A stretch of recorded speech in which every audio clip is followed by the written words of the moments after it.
infiniment reconnaissant pour ton amour et pour le privilège que tu nous accordes encore d'être parmi ceux-là qui vont recevoir ces enseignements pendant ce séminaire et aussi d'être parmi ceux-là à qui tu vas faire du bien. Parce que nous croyons qu'un jour dans tes parties vaut mieux que mille ailleurs et quand nous venons dans ta présence, tu nous fais du bien. Père de gloire, merci de nous faire du bien. Merci pour le Saint-Esprit qui dispose nos cœurs à recevoir favorablement tout ce qui sera enseigné. À toi la gloire, Seigneur, l'honneur, la louange, la puissance et la magnificence. C'est au nom de Jésus que nous allons prier. Amen. Je vous salue au nom du Seigneur. Alors, notre séminaire donc commence aujourd'hui. Et pendant ces 3 jours, nous allons nous entretenir sur le thème la génération Éhude. La génération Éhude, donc c'est le sujet sur lequel nous allons nous entretenir pendant ces 3 jours. Et nous tirons donc ce message du livre Juge. Juge, chapitre 3. La génération Éhude. Juge 3. Nous lisons du verset 15 nous lisons du verset 12 au verset 15. Juge chapitre 3. La Bible dit, les enfants d'Israël firent encore ce qui déplaît à l'Éternel. Et l'Éternel fortifia Églon, roi de Moab, contre Israël, parce qu'ils avaient fait ce qui déplaît à l'Éternel. Églon réunit à lui les fils d'Ammon et les Amalécites, et il se mit en marche. Il battit Israël et ils s'emparèrent de la ville des palmiers. Les enfants d'Israël furent asservis 18 ans à Églon, roi de Moab. Les enfants d'Israël prièrent à l'Éternel et l'Éternel leur suscita un libérateur. Éhude, fils de Géra, benjamite, qui ne se servait pas de la main droite. Les enfants d'Israël envoyèrent par lui un présent à Églon, roi de Moab. Amen. Alors, donc, ce texte nous parle d'une période particulière en Israël. Et notre texte commence par les enfants d'Israël firent encore. Ça veut dire que ce qui se passe ici, c'est quelque chose que le peuple d'Israël avait déjà vécu. Alors ici, nous sommes sur la terre promise de Canaan. La terre que Dieu a promis à Israël, à Abraham. Ses descendants sont arrivés, ils ont quitté l'Égypte, ils ont traversé le désert et ils sont arrivés sur la terre promise. C'est ce qu'ils souhaitaient le plus. Ils y sont arrivés. Mais malheureusement, la Bible nous décrit une situation où le peuple de Dieu sur la terre promise n'a plus continué à adorer Dieu. Le peuple a faibli. Le peuple a compris. C'est comme si Dieu n'était plus leur Dieu. Nous sommes arrivés à destination. Ce que nous voulions, nous l'avons trouvé. Et maintenant qu'ils l'ont trouvé, c'est comme si le peuple n'avait plus de considération ou d'égard pour Dieu. Ils l'ont déjà fait une fois. Pourquoi la Bible dit il fit encore? Alors quand le peuple fait comme ça, quand le peuple fait ce que la Bible dit, ce que déplaît à Dieu, la Bible nous dit que Dieu les a servis sous un roi qu'on appelle ici Églon, roi de Moab. Mais avant, vous allez voir que toujours dans Juge 6, dans Juge 3, le peuple avait fait la même chose et Dieu l'avait assujetti à un roi, le roi de Mésopotamie.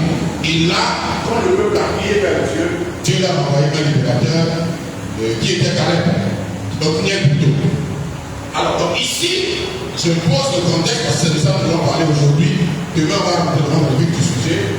La première chose que nous devons comprendre ici, c'est que le livre des juges est un livre des hauts et des bas. Des hauts et des bas. Je commence par les hauts. Quand le peuple a un conducteur ou un libérateur qu'on appelle un juge, vous allez voir que chaque fois il y a un juge, le peuple adore Dieu pendant la vie du juge. Quand le juge meurt, le peuple fait ce qui plaît à Dieu. Un peuple domine sur lui. Le peuple fatigué crie vers Dieu.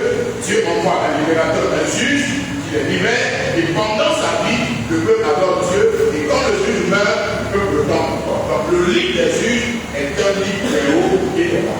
Quand le peuple adore Dieu, le peuple est en haut, dans la hauteur.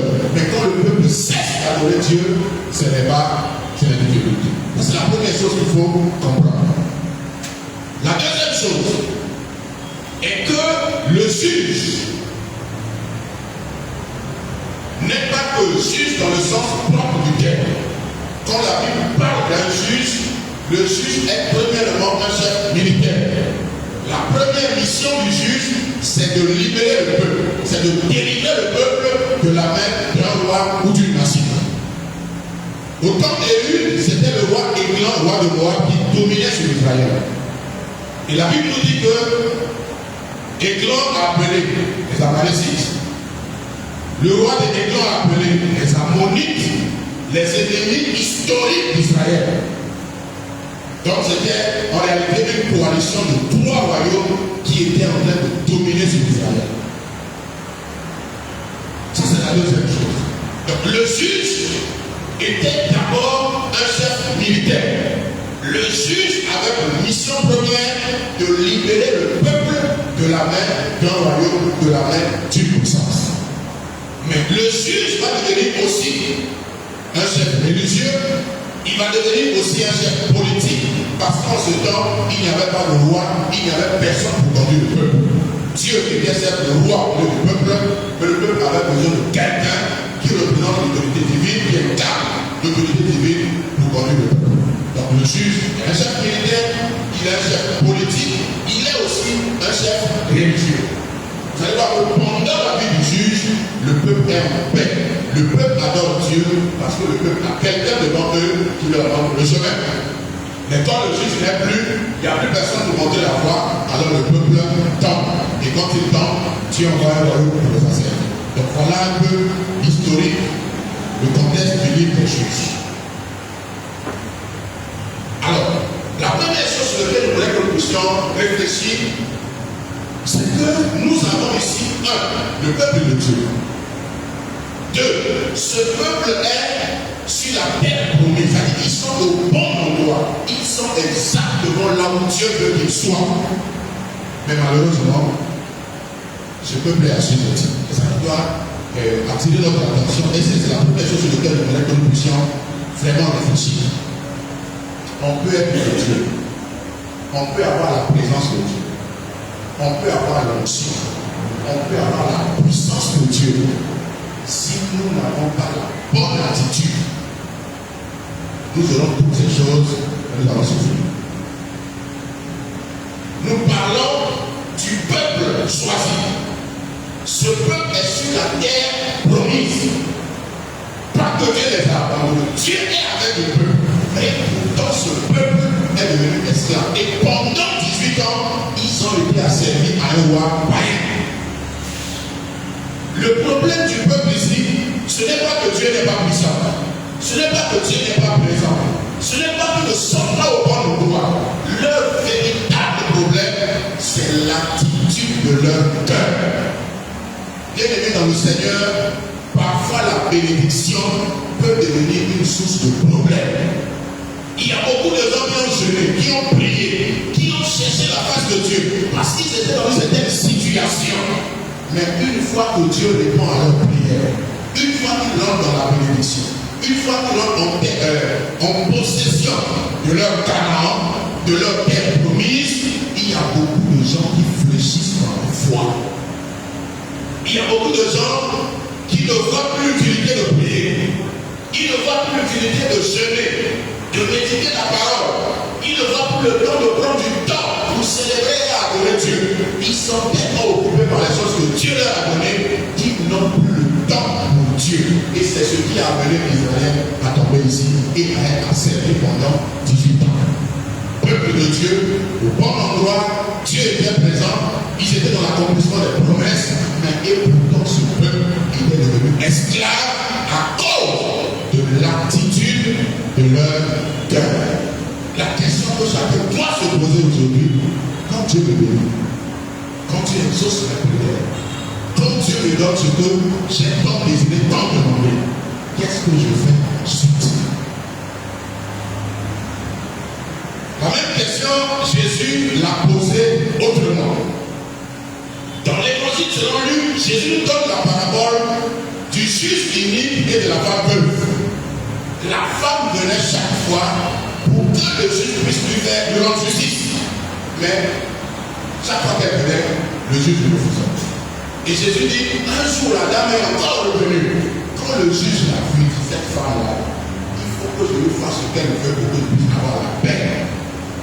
Le juge rend justice à la dame, pas parce qu'elle voulait le faire, mais à cause de l'opportunité de la dame. Jésus dit, ça là c'est vrai. Il dit, et Dieu, qui est juste, ne fera-t-il pas justice à ses élus qui prient à lui nuit et jour? Jésus conclut, la conclusion de Jésus. Jésus dit, quand le Fils de l'homme reviendra, trouvera-t-il la foi sur la terre? Jésus s'adresse à des chrétiens, apparemment s'adresse à nous chrétiens, qui aimons prier quand nous avons des problèmes de difficultés, nous voulons que Dieu agisse. Nous sommes prêts à tout, à importuner Dieu de jour comme de nuit pour que Dieu puisse nous exaucer. La question de Jésus est, si Dieu nous exauce, est-ce qu'après cela, Dieu trouvera-t-il encore la foi? Dieu trouvera encore, de la terre, le sel que nous avons, quand nous avons besoin de Dieu, quand nous avons besoin de recevoir quelque chose de Dieu. Bien aimé, le zèle que nous avons pour Dieu ne devrait pas s'arrêter parce que Dieu nous a exaucés, ne devrait pas nous arrêter parce que nous avons reçu ce que nous avons demandé. Et d'ailleurs, quand Dieu nous donne, il ne donne pas le meilleur. Dieu se réserve toujours le meilleur. C'est parfois notre attitude qui nous empêche de recevoir le meilleur. Israël était sur la terre promise. Et pourtant, Israël avait encore des ennemis sur la terre promise. Certainement, Dieu voulait voir l'attitude du peuple. Dieu voulait voir si ce peuple, une fois sur la terre promise, ayant commencé à manger les fruits du pays, ayant commencé à vivre dans le pays où le lait et le miel, Dieu voulait voir si l'attitude du cœur du peuple devait être le même. Continuer à adorer Dieu, continuer à servir Dieu, continuer à avancer avec Dieu. C'est peut-être ce que Dieu attendait pour qu'il ait délivré totalement de leurs ennemis. Mais le peuple, une fois sur la terre promise, n'a plus continué la marche, n'a plus continué les efforts que le peuple faisait. Tout ce qu'ils ont fait dans le désert jusqu'à arriver à Canaan, une fois à Canaan, le peuple est devenu nonchalant. Les choses de Dieu n'étaient plus importantes. Chacun a commencé à se préoccuper de lui, de sa maison, de sa bénédiction, de ce qu'il a reçu. Et le peuple, à un moment donné, oublié que c'était Dieu qui les a amenés là. Ils sont peuple de Dieu. Ils devaient continuer à adorer Dieu, quelle que soit la situation dans laquelle ils se trouvent. Bien aimé, est-ce que notre adoration de Dieu est conditionnée par ce que Dieu fait pour nous? Est-ce que nous sommes zélés pour Dieu parce que nous avons un besoin, une préoccupation, ou bien notre zèle pour Dieu, c'est parce que nous l'aimons et nous savons que c'est lui qui nous a sauvés. Le psalmiste dit là que beaucoup de gens d'Israël sont morts parce qu'ils ont oublié ce que Dieu avait fait pour eux dans le désert. Depuis l'Égypte jusqu'au désert, beaucoup d'entre eux avaient oublié cela. Et ça a été la cause du fait que plusieurs ne sont pas arrivés sur la terre promise au Canaan. Est-ce que nous avons oublié Dieu, oublié ce qu'il a fait au point où nous avons commencé à marcher comme nous le voulons, à vivre notre vie? Non, selon la pensée de Dieu, non, selon la parole de Dieu, bien selon nos propres désirs. C'est la première réflexion de question que chacun de nous doit se poser. Israël l'a fait et Dieu nous a rendu esclaves d'un roi païen, d'une coalition de nations païennes. Alléluia. Deuxième piste de réflexion, je suis en train de faire l'introduction, je pose la base, de même que nous allons vraiment rentrer dans le sujet. Deuxième piste de réflexion, c'est la signification du nom Éhud. J'ai dit au départ que nous voulons parler de la génération Éhud. Alors, qu'est-ce que Éhud signifie? Éhud, c'est la contraction ou le diminutif du nom Abihu. Et ce nom signifie uni ou fort. Ehud qui va être le libérateur. Et c'est un libérateur qui sort du commun. Un libérateur hors norme par sa morphologie. Je vais le lis rapidement. Verset 4. Les enfants d'Israël prièrent à l'Éternel et l'Éternel leur suscita un libérateur. Ehud, fils de Géra, benjamite, qui ne se servait pas de la main droite. Donc c'est un handicapé qui n'avait pas de main droite, qui n'avait que la main gauche. C'est lui que Dieu a choisi au milieu de tout le peuple pour qu'il soit le libérateur d'Israël. N'oubliez pas que ici on a besoin d'un chef de guerre. C'est une guerre contre les armées. Et le peuple de Dieu qui vers Dieu, Dieu leur envoie un manchot. Un homme qui n'a que la main gauche, qui n'a pas de main droite. Lui-même, on parle de la scène handicapé. Je pense que dans l'armée, on ne peut pas les handicapés. Il n'est pas qualifié déjà pour être militaire. Et à combien plus forte raison qualifié pour être un chef de guerre. Et pourtant, c'est lui que Dieu a choisi. Nous en parlerons de plus en plus même sur cet aspect. L'aspect que je vais utiliser ici, c'est son nom Ehud. Parce que bibliquement parlant, le nom n'est pas une étiquette. Le nom est un caractère. Tu as travaillé avec beaucoup de gens dans la Bible en fonction de leur nom. Moïse, son nom signifie tirer d'eux. C'était son caractère. Dieu lui a permis de tirer Israël de l'Égypte. Et une fois dans le désert, Moïse s'est arrêté parce qu'il avait un caractère qui ne lui permettait que de tirer d'eux. Celui qui a conduit le peuple sur la terre promise, c'est Josué. Parce que Josué, c'est le même nom que Jésus. Si c'est en hébreu, on veut dire Dieu est sauveur. Dieu sauve, Dieu libère. Il était l'homme qui avait le caractère pour libérer le peuple qu'il a mené sur la terre promise. Comme Jésus nous a sauvés, il nous a mis au large, il nous a sortis du monde de l'ordre de ténèbres, et nous a emmenés dans la loi de la lumière. Alors, Ehud, premièrement, signifie uni, signifie union. Bien aimé, on peut être faible, on peut être sans grande ressources, mais si nous sommes unis, nous serons forts et nous accomplirons de grandes choses. La Bible dit, Ecclésiaste chapitre 4 verset 9, deux valent mieux qu'un. Il y a des choses que nous pouvons faire seuls, mais quand nous sommes unis, quand nous sommes plus nombreux, c'est mieux parce que nous ferons plus que chacun peut faire séparément ou individuellement. Bien aimé, nous devons être unis. On peut être 5, on peut être 3. Si nous sommes unis, nous serons forts. Et un handicapé, à lui seul ne pouvait pas libérer Israël de la main de ces trois royaumes. Il avait besoin que les gens s'unissent autour de lui. Il avait des gens, malgré son handicap, que les gens croient qu'il était le chef ou le libérateur que Dieu a mis devant eux pour les sauver. Aussi longtemps que nous serons sur la terre, la loi de l'unité ou de l'union est une loi qui marche et qui donne plus de résultats.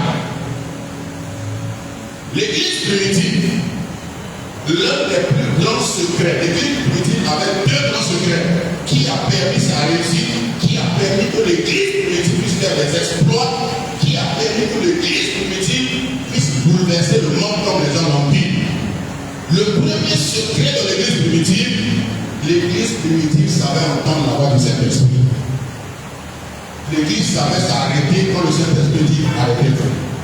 L'église savait avancer quand le Saint-Esprit dit avancer. L'église primitive suivait la direction du Saint-Esprit. C'est pourquoi dans l'Union des Apôtres, à plusieurs reprises, la Bible dit le Saint-Esprit dit. Le Saint-Esprit dit. Dans l'église d'Antioche, pendant que les docteurs et les prophètes servaient Dieu dans le jeûne et dans la prière, la Bible dit le Saint-Esprit dit mettez-moi à part Barnabas et Saul pour l'œuvre à laquelle je les ai appelés. Ils savaient reconnaître la voix du Saint-Esprit. C'était la première deuxième, c'était ce que je dis de l'union ou l'unité. Et ça, nous allons le lire. Actes chapitre 4, le verset 32.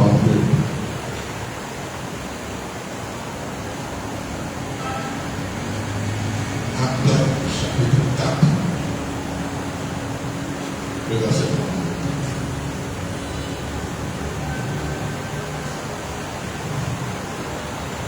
La multitude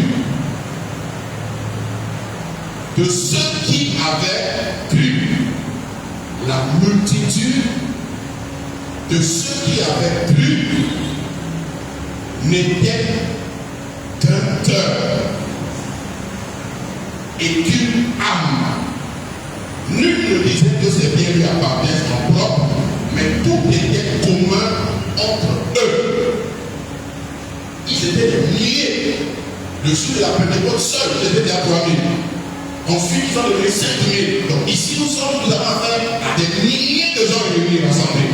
La Bible dit la multitude de ceux qui avaient cru n'était qu'un cœur et qu'une âme. Ils étaient nombreux, mais ils étaient unis. Donc la deuxième clé qui a fait que l'église primitive avait des exploits et allait de l'avant, en peu de temps a pu conquérir une bonne partie du monde, c'est parce que l'église était unie.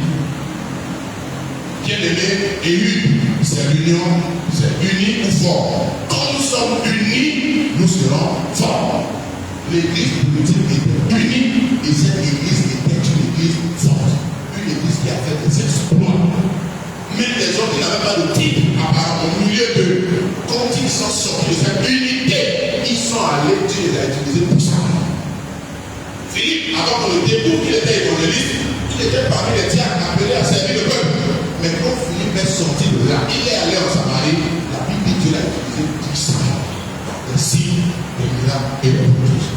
Étienne, qui était aussi diacre, quand il a parlé, il dit nul ne pouvait résister à la grâce qui était sur Étienne. Il était un homme rempli de sagesse. Leur force est venue de l'unité. L'unité de l'église a fait que Pierre, il est sorti, son nom guérissait les malades. Quel que soit le malade, on mettait les malades dans les rues et quand Pierre passait, les malades étaient guéris, quelle que soit la maladie. Ce n'était pas que Pierre était puissamment loin, c'était la force de l'église. L'unité de l'église a fait que Dieu a utilisé Pierre puissamment. Bien aimé, si nous sommes unis, si nous parlons le même langage, nous sommes un même cœur, une même âme, Dieu va nous utiliser pour accomplir de grandes choses. Le psalmiste dit, oh qu'il est doux, qu'il est agréable pour les frères, Psaume 44, d'être unis ensemble. Je lis la version Katabi qui met l'accent sur être unis et ensemble. Une chose est d'être ensemble, mais une autre chose est d'être unis. On peut être ensemble sans être unis.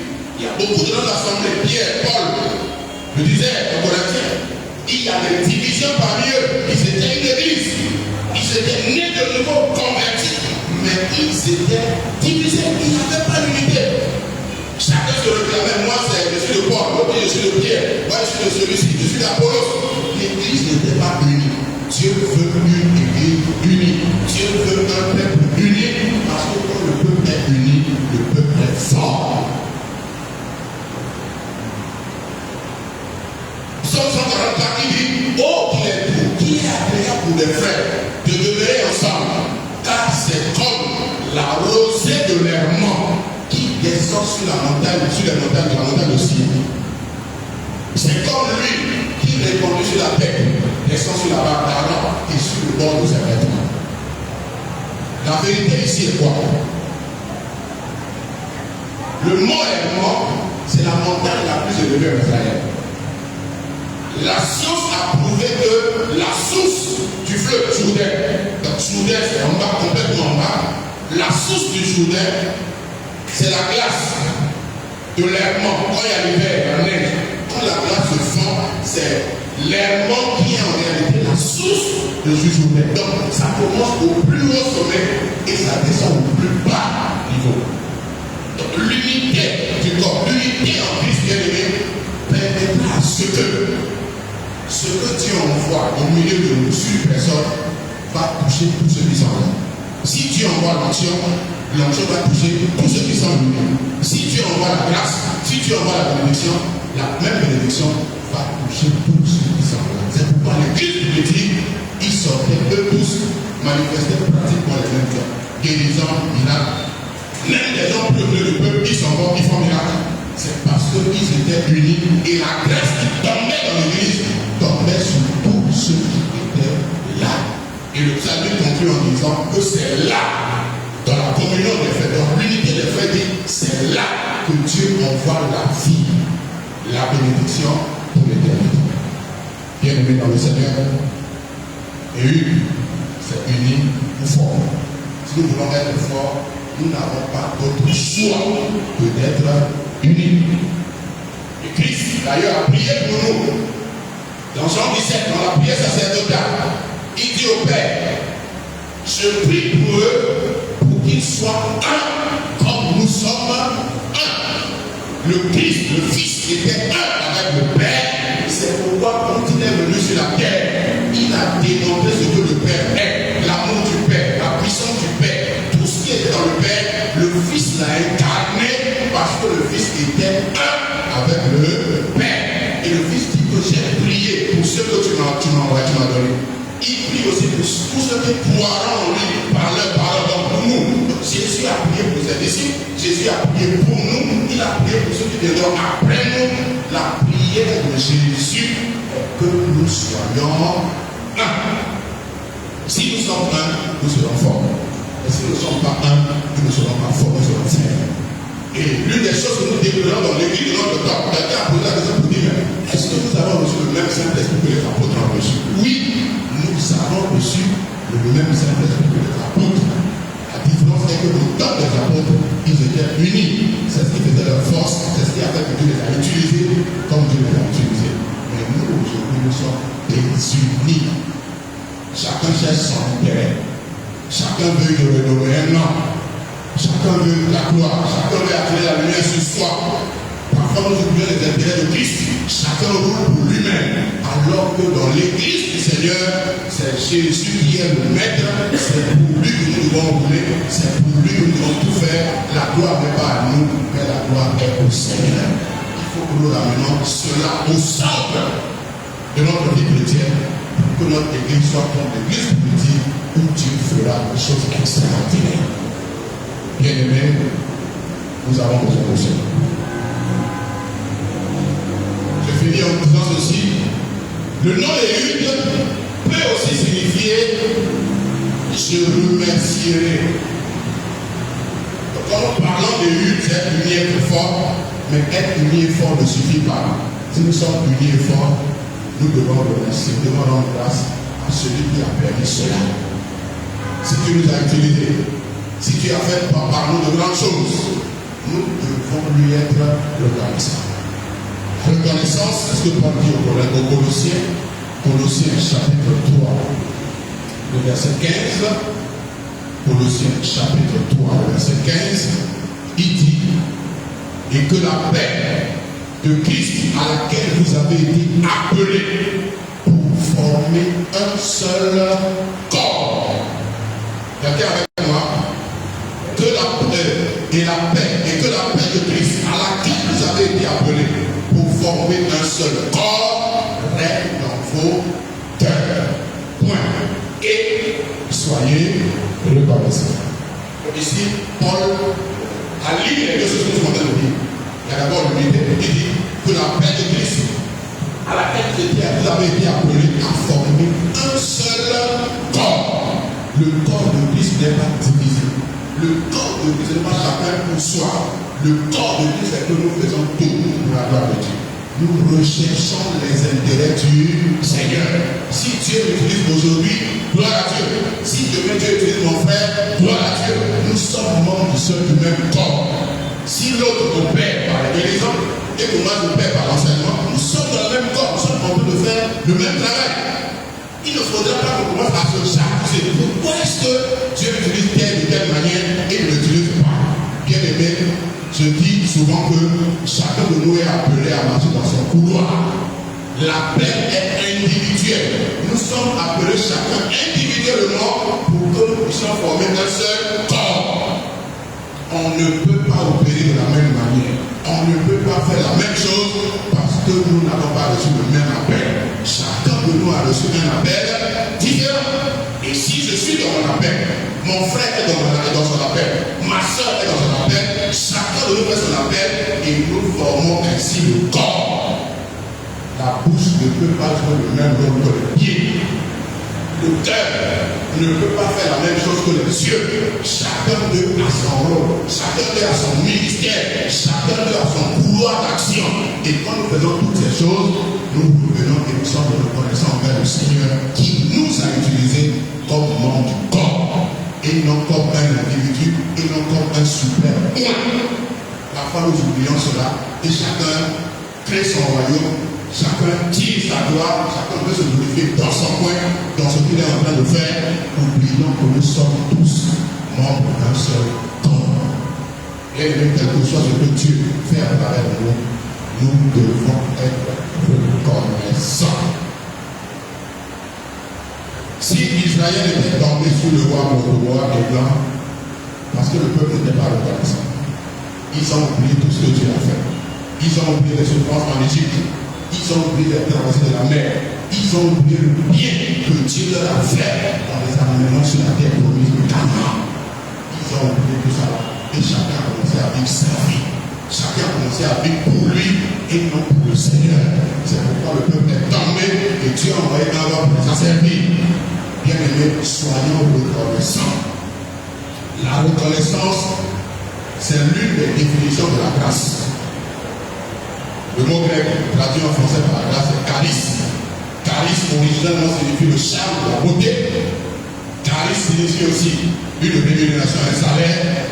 Charisme signifie aussi la reconnaissance. C'est pourquoi on parle de l'action de grâce. L'action de grâce est aussi une définition de la grâce. Et même si nous avons trouvé grâce, nous n'avons pas d'autre choix que d'être reconnaissant envers celui qui nous a fait grâce. Donc, la génération est une. C'est être fort et reconnaître la reconnaissance. Et reconnaître ce que Dieu a fait. Donc, c'est ce que nous disons du nom Éhude. Nous parlerons à partir de demain des caractéristiques de la génération Éhude. Ici, c'est un prélat que nous allons donner. Bien aimé, Dieu est Dieu. Dieu a un programme, Dieu a un plan. Nous devons suivre le plan de Dieu et quelque chose que Dieu fait nous ne devons pas sortir du plan de Dieu, mais nous devons rester dans le plan de Dieu. Le plan de Dieu avec les autres membres du corps, c'est ça qui fait notre force. Et deux, nous devons être reconnaissants pour ce que Dieu nous fait. Que Dieu bénisse sa parole et qu'il nous bénisse au nom de Jésus. Amen.